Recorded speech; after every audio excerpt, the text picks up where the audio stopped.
বিধায়ক নুৰুল হুদাৰ আচলতে সমৰ্থন কাৰ্যসূচী এটাত বিধায়ককে অমৰ হক ধনি দিলে আচলতে বাৰেপতি একাংশ কংগ্ৰেছ কৰ্মীৰ বাবে শলঠিকত পৰিছে নেকি বিধায়ক? হয়, নিশ্চয়কৈ দেখা পাইছে। আমাৰ এটা ধাৰণা হৈছে যে প্ৰথম কথা বিধায়ক মহোদয় ডাঙৰীয়াক পাপে চুইছে নেকি।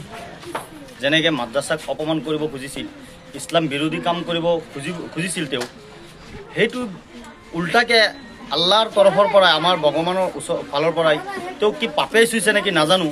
কাৰণ কি দেখা গৈছে, আমি যেতিয়া এইটোৰ বিৰুদ্ধে প্ৰতিবাদ কৰিছিলোঁ গণতান্ত্ৰিকভাৱে, তাৰপিছত দেখা গৈছে জুৰিয়া ব্লক প্ৰেচিডেণ্টে যি প্ৰেছমিট দিছিল, তেতিয়া দেখা পাইছিলোঁ আমি যে তেওঁ বিভিন্ন ধৰণৰ কথা বতৰা কৈছিল। আপোনালোকে নিশ্চয় গম পায়।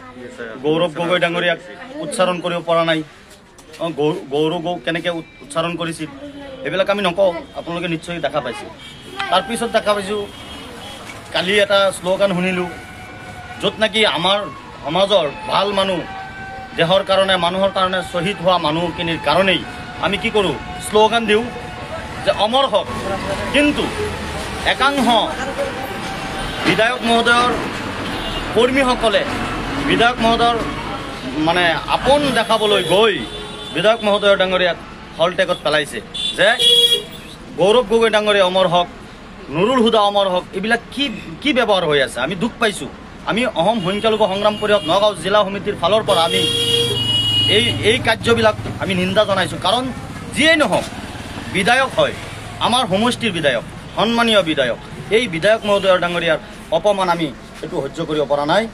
আৰু এনেকৈ যদি কৰ্মবিলাক কৰি গৈ থাকে, নুৰুল হুদাৰ আপোন হ'বলৈ প্ৰাণকৰ্তা হ'বলৈ চেষ্টা কৰে, তেনেহ'লে আমি গম পাম যে নুৰুল হুদাৰ বিৰুদ্ধেহে কাম কাজ কৰি আছে। কাৰণ এনেকুৱা আমাৰ বিধায়ক মহোদয় ডাঙৰীয়াৰ বিৰুদ্ধে গৈ এনেকুৱা ব্যৱহাৰ কৰিব নালাগে। কাৰণ যিহেতু মানুহজন জিন্দা আছে, বাস্তৱ আছে, সেই মানুহজনৰ বিৰুদ্ধে যদি কয় যে বিধায়ক মহোদয় অমৰ হওক আৰু মুখ্যমন্ত্ৰী হ'বলৈ গৈ আছে যে আমাৰ গৌৰৱ গগৈ ডাঙৰীয়া, তেওঁ যদি এনেকুৱা কৰ্মীবিলাক লৈ যদি প্ৰচাৰত নামে, ফিল্ডত আহে, কেনেকৈ আপুনি মুখ্যমন্ত্ৰী হ'ব? ডাঙৰীয়া, আপোনালোকে আগতে সংস্কাৰ শিকাওক, আপোনালোকৰ কৰ্মীসকলক সংস্কাৰ শিকাওক। আৰু আমাৰ বিধায়কক যে এনেকুৱা লাঞ্ছিত অপমান ব্যৱহাৰ কৰি আছে, এইবিলাক নকৰিব। কাৰণ আমাৰো দুখ লাগে, যিহেতু এজন ইলেক্টেড বিধায়ক হয়, আমাৰ ৰূপী সমষ্টিৰ সন্মানীয় তেওঁ বিধায়ক। এই বিধায়ক মহোদয়ক আমি বিভিন্ন ক্ষেত্ৰত সমালোচনা কৰিব পাৰোঁ, বিভিন্ন ক্ষেত্ৰত সমৰ্থন কৰিব পাৰোঁ। কাৰণ ভাল কৰিলে ভালেই ক'ম, বেয়া কৰিলে আমি সংগঠনে বেয়াই ক'ম। কিন্তু আমি এই কামবিলাক যে কৰি আছে, এইবিলাক ক্ষেত্ৰত আমি কিন্তু বেয়া পাইছোঁ, লজ্জিত হৈছোঁ। এইবিলাক কংগ্ৰেছ কৰ্মীৰ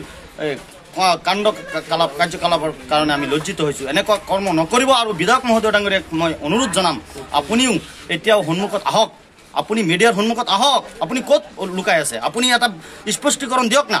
এইবিলাক বেলেগ মানুহক দি আপোনাক স্পষ্টীকৰণ দি আছে, সেই মানুহবিলাকে আপোনাক তলত পেলাই আছে, হলটেকত পেলাই আছে। আপুনি এনেকৈ নকৰিব।